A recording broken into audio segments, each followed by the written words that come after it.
Hi guys, my name is Felix and today we're having another YouTube video about orange cake.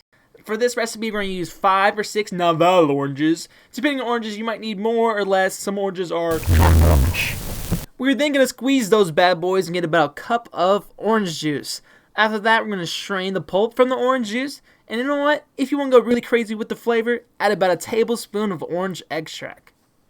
We are now going to get started on the flour mixture. Alright, so first off we're going to need 3 cups of flour, 1 teaspoon of baking powder, 1 teaspoon of baking soda, and then 1 teaspoon of salt.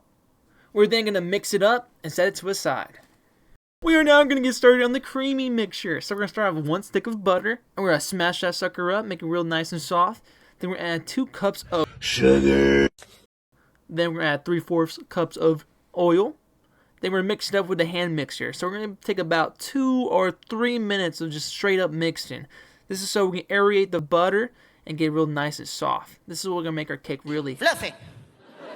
Then we're just going to add 1 egg at a time to the butter mixture and stir until combined. Then we're going to get your butter mixture and add that sucker right inside the dry mixture. After that we're going to get 1 cup of buttermilk, put that in the mix. Then we're going to add the rest of the juice inside there as well. Last but not least is the one and only 7-ounce orange jello mix. This is the most important factor of the cake. This will give it extra and we're baking for this many minutes.